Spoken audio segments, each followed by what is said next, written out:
Dear brothers and sisters in the Lord, ప్రభునందు ప్రియమైన సోదరి సోదరులారా, today's verse for our meditation is taken from the book of Isaiah, chapter 43, verse 5. ఈ రోజు మన ధ్యానం కొరకు యెషయా గ్రంథం 43 అధ్యాయం 5వ వచనం నుండి తీసుకొనబడింది. Fear not, for I am with thee. భయపడకుము, నేను నీకు తోడై ఉన్నాను.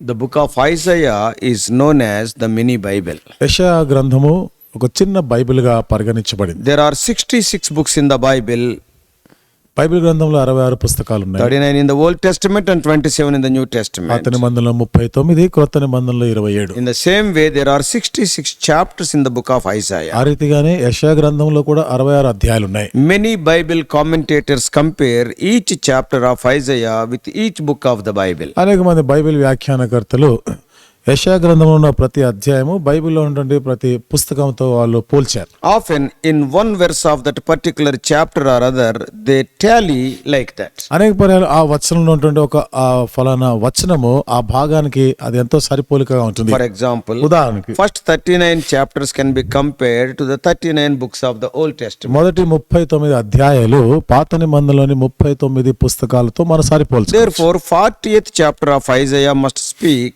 of the first chapter of the first book of the New Testament. కాబట్టి That is match. యెషయా గ్రంథం 40వ అధ్యాయం క్రొత్త నిబంధనలోని మొదటి పుస్తకమైన మత్తయి సువార్తతో మనం పోల్చుకోవచ్చు. We all know that the ministry is started in the New Testament by the John the Baptist. మనందరికీ తెలుసు కదా, క్రొత్త నిబంధనలో బాప్తిస్మం యోహాను ద్వారా పరిచర్య ఆరంభించబడింది. Came as a forerunner to the Lord Jesus Christ. యేసుక్రీస్తు ప్రభువారి కంటే ముందుగా వాడు వచ్చినవాడు. So Matthew speaks of the ministry of John the Baptist. కాబట్టి మత్తయి సువార్త బాప్తిస్మం యోహాను పరిచర్య గురించి మాట్లాడుతుంది. Starts like that. ఆ రీతిగా ఆరంభించబడింది. Exactly when we read the 40th chapter of Isaiah, మనం సరిగా యెషయా గ్రంథం 40వ అధ్యాయం చదివితే the prophecies about the ministry of John the Baptist are mentioned. బాప్తిస్మం యోహాను పరిచర్యకి గురించిన ప్రవచనాలు అక్కడ చెప్పబడ్డాయి. Isaiah mentions in his book about the first creation యెషయా తన పుస్తకంలో మొదటి సృష్టి గురించి and రాసినాడు. its fall. అది పడిపోయింది, It is written. అది రాయబడింది. And about the birth of Jesus Christ యేసు ప్రభువారి యొక్క జన్మం పుట్టుక గురించి and రాయబడింది. his character, his ministry, his death, ఆయన యొక్క లక్షణాలు, ఆయన యొక్క పరిచర్య, ఆయన మరణం గురించి రాయబడింది. about his resurrection, ఆయన పునరుత్థానం about గురించి, the millennium, వెయ్యేళ్ల పరిపాలన about the గురించి, second coming of Christ, క్రీస్తు రెండవ రాకడ గురించి, even about the new heaven and the new earth. నూతన ఆకాశం నూతన భూమిని గురించి రాయబడింది. In Isaiah 45:18, యెషయా గ్రంథం 45వ అధ్యాయం 18వ వచనంలో Isaiah talks about the things and catastrophes taken place between Genesis 1:1 and Genesis 1:2. ఆదికాండం మొదటి అధ్యాయం మొదటి వచనానికి మొదటి అధ్యాయం రెండో వచనం మధ్యలో జరిగినటువంటి ఆ సంగతులు, ఆ విపత్కరమైన పరిస్థితుల గురించి రాసినాడు. How the Lucifer was dethroned, Lucifer ఏ రీతిగా పడద్రోయబడ్డాడు, and how he was thrown down to the ground are explained in 14:12. ఏ రీతిగా నేల మట్టుకు అతను పడద్రోయబడ్డాడో 14వ అధ్యాయం 12వ వచనం రాయబడింది. The word Lucifer used only once in the Bible, and that is by the prophet Isaiah in 14:12. Lucifer అనే పదము, ఆ మాట బైబిల్లో ఒకేసారి ప్రస్తావించబడింది. అది యెషయా 14:12. 14వ అధ్యాయం 12వ వచనంలో చూస్తున్నాం. About the virgin birth of Jesus he wrote in 7:14. యేసుప్రభువారు కన్యకకు పుడతారనే సంగతి కూడా 7వ అధ్యాయం 14వ వచనంలో రాసినాడు. About the character of Christ in 9:6. క్రీస్తు యొక్క గుణ లక్షణాల గురించి యెషయా 9వ అధ్యాయం 6వ వచనం. About his ministry in chapter 61. ఆయన యొక్క సేవ పరిచర్య గురించి 61వ అధ్యాయంలో, About his death in chapter 53. ఆయన మరణం గురించి 53వ అధ్యాయంలో రాయబడింది. About the millennial reign and the new heaven and new earth in chapter 65. వెయ్యేళ్ల పరిపాలన, క్రొత్త ఆకాశం క్రొత్త భూమిని గురించి 65వ అధ్యాయంలో రాయబడింది. How he is going to regather the Jews to their homeland is vividly mentioned in chapter 11 and chapter 43. ఏ విధంగా తన ప్రజలు యూదులైన వారు తమ స్వదేశానికి తిరిగి వస్తారో అది 11వ అధ్యాయంలో 43. 43వ అధ్యాయంలో కూడా రాయబడింది. These facts speaks of the timelessness of the Bible. ఈ సత్యాలన్నీ కూడా బైబిల్ గ్రంథం అన్ని కాలాలకి కూడా సరిపోయిందిగా చెప్తుంది. Bible is the word of God. Bible అనేది దేవుని వాక్యం. It can be applied to every age of people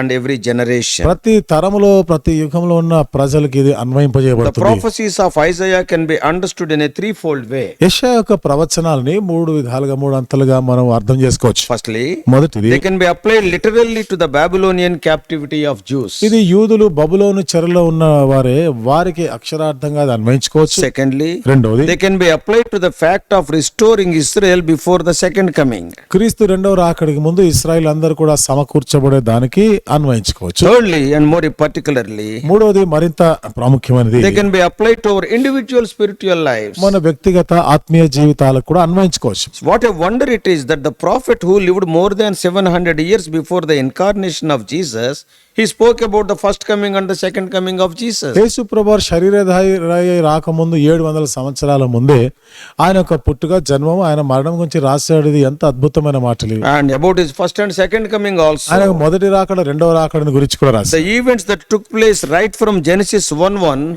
even to Revelation 22:21 are covered in the book of Isaiah. ఆది కాండం మొదటి అధ్యాయం మొదటి వచనం మొదలుకొని ప్రకటన గ్రంథం 22వ అధ్యాయం 21వ వచనం వరకు ఉన్న సంగతులు అన్ని కూడా యెషయా గ్రంథంలో రాయబడ్డాయి. Coming to the verse for our meditation today. నేటి దినము మన ధ్యానం కొరకైన ఈ వచనం దగ్గరికి వస్తే, Undoubtedly it is spoken about the Babylonian captivity and their later release. నిస్సందేహంగా బబులోను చెర ఆ తర్వాత విడుదల గురించి రాయబడింది. Because in the very next chapter 44, ఎందుకనగా ఆ తర్వాత అధ్యాయంలోని అంటే 44వ అధ్యాయంలో Cyrus the Persian king is named as his shepherd. పారసీకుడైనటువంటి ఆ రాజైన కోరేషు తన మంద కాపరిగా పిలువబడ్డాడు. At the same time, prophetically, the same verse speaks of the return of the Jews to their homeland before the second coming of Lord Jesus. అదే సమయంలో అదే వచనంలో ప్రవచనాత్మకంగా యేసుక్రీస్తు వారి రెండవ రాకడికి ముందుగా వీళ్ళందరూ కూడా సమకూర్చబడతారని The same thing is happening today. అదే నేటి దినం జరుగుతున్నది కూడా. In Isaiah 43 verses 5 and 6, యెషయా గ్రంథం 43వ అధ్యాయం 5-6 వచనాల్లో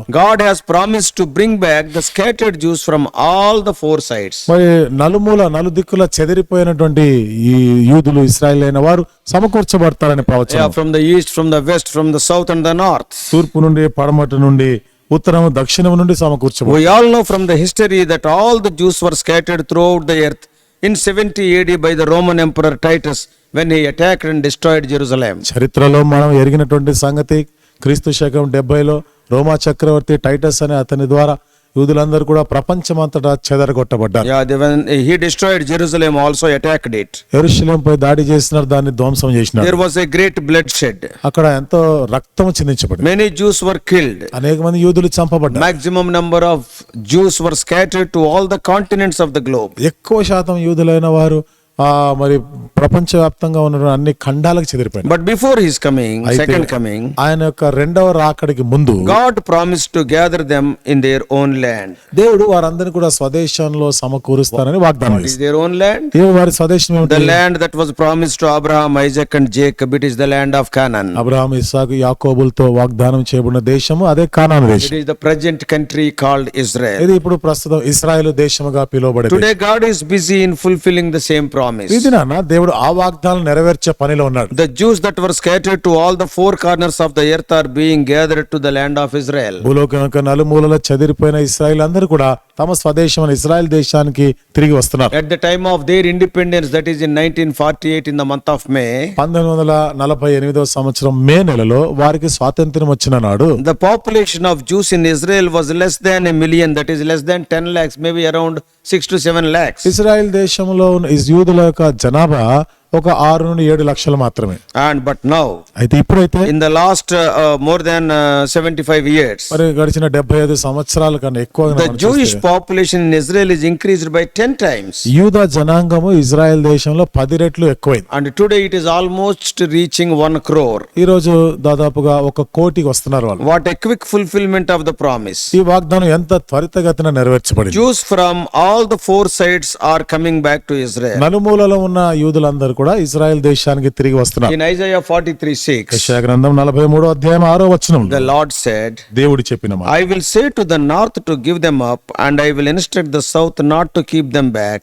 In other words, God has to intervene with a hard hand to liberate them from the north and south sides. అప్పగింపమని ఉత్తర దిక్కునకు ఆజ్ఞ ఇచ్చదని, బిగబట్టమని దక్షిణ దిక్కునకు ఆజ్ఞ ఇచ్చదని. అంటే మరొక మాటలో చెప్పాలంటే దేవుడు వాళ్ళ ఎంత బలమైన హస్తంతో వాళ్ళని విడుదల చేస్తాను, చాలా కఠినమైన ఆజ్ఞలు ఇస్తున్నారు. As a fulfillment of this prophecy, ఈ ప్రవచనం నెరవేర్పుగా in a mysterious development, ఎంతో మర్మయుక్తమైన రీతిలో the USSR, the old Russia, USSR అంటే ఆ పురాతన Russia. It was divided into 15 countries on 25th December in 1991. 1991 సంవత్సరం డిసెంబర్ నెల 25వ తేదీన 15 దేశాలుగా అది ముక్కలైంది, విడిపోయింది. By 1990, మరి 1990 సంవత్సరానికి Russia's economy was in tatters, with many workers waiting for month for their pay, and the nation imploded.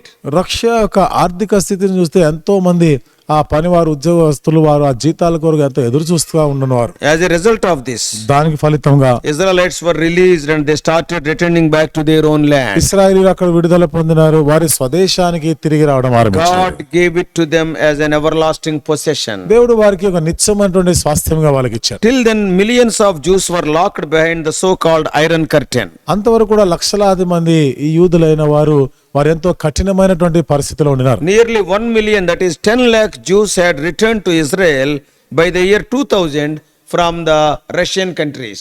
Russia దేశాల నుండి ఇంచుమించు 10 లక్షల మంది 2000 సంవత్సరం నాటికి తిరిగి వచ్చారు. Therefore, dear brothers and sisters, కాబట్టి ప్రియమైన సహోదరి సోదరులారా, the Lord is with us. దేవుడు మనకు తోడై ఉన్నాడు. We the believers in Christ are the seed of Abraham in the New Testament age. క్రీస్తునందు విశ్వాసులమైన మనము కొత్త నిబంధనలో అబ్రహాం యొక్క సంతానమే. Whatever is physical to the natural Israel is spiritual to us. స్వాభావికమైన మరి ఇశ్రాయేలుకి ఏదైతే భౌతిక శరీరానుసారమైందో మన కొత్త నిబంధన విశ్వాసులకు అది ఆత్మానుసారమైంది. Today the Lord says, fear not, I am with thee. ఈ రోజు దేవుడు చెప్తున్నాడు, భయపడకము, నేను నీకు తోడై ఉన్నాను. In whatever bondage you are in, ఏ రకమైన బంధకాల్లో నీవు ఉన్నా గాని, God is going to break the bonds in his own miraculous way. దేవుడు ఎంతో ఆశ్చర్యకరమైన విధానంలో బంధకాలన్నీ కూడా విడగొడతాడు. What a joy, ఎంతటి సంతోషం ఇది, what a liberty. ఎంతటి స్వాతంత్రం So ఇది. don't fear. కాబట్టి భయపడకూడదు. The God of heaven, the God of Israel is our God. కాబట్టి ఆకాశమందున్న దేవుడు, పరలోకమందున్న దేవుడు, ఇశ్రాయేలీయుల దేవుడు మనకు దేవుడై ఉన్నాడు. Worship him because he has become your redeemer. ఆయన నీకు విమోచకుడైనాడు కాబట్టి ఆయనని ఆరాధించు. May God bless you. దేవుడు నిన్ను దీవించును గాక. Shall we pray? ప్రార్థన చేసుకుందాం.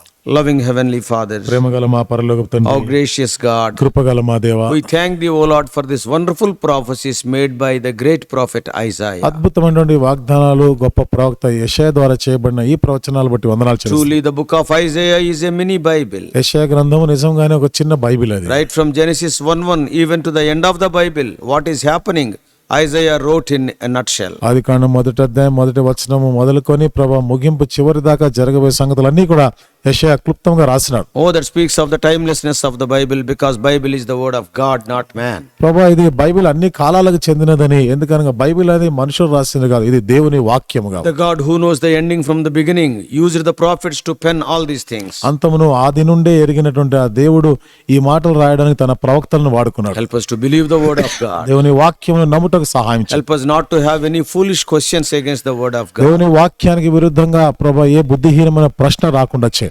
This is written with the infinite knowledge of ఇది God. దేవుని అనంతమైన జ్ఞానంతో రాయబడిన We మాట. people many times having finite knowledge, sometimes being fools also, will be questioning the word of God. అనేక పరిమితి గల జ్ఞానంతో బుద్ధిహీనంగా ఈ వాక్యాన్ని ప్రశ్నిస్తూ ఉంటాం. Speak to us. దేవా మాతో మాట్లాడు. Help us to build our lives upon the, O Lord, immovable word of God. మా జీవితాలు కదల్చబడినటువంటి దేవుని వాక్యం పైన కట్టుకునే దానికి సహాయం చేయి. Speak to us more and more. మాతో ఇంకా అధికంగా Help us మాట్లాడు. to read the word of God more. ప్రభా దేవుని వాక్యం అధికంగా చదువుటకు సహాయం Help us చేయి. to read the book of Isaiah. యెషయా గ్రంథంను చదువుటకు సహాయం And చేయి. also we thank thee, thou art gathering thy people, O Lord, the Israelites in their own land nowadays very swiftly. నీ ప్రజలైన ఇశ్రాయేలుని తమ స్వదేశానికి ప్రభు త్వరితగతిన సమకూరుస్తున్న ఈ దినాల్లో వందనాలు చెల్లిస్తున్నాం. O Lord, thy coming is very soon. నీ రాకడ ఎంతో సమీపముగా Help us to prepare to meet thee. ప్రభా నిన్ను మేము ఎదుర్కొంటకు సిద్ధపడలాగిన Help us to prepare for thy second coming. ప్రభా నీ రెండవ రాకడ కొరకే మేము సిద్ధపడేదానికి In సహాయం Jesus' చేయి. precious name we pray. యేసు ప్రభు వారి అమూల్యమైన నామములో ప్రార్థించి వేడుకుంటున్నాం తండ్రి.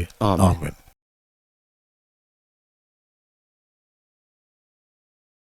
God bless you all.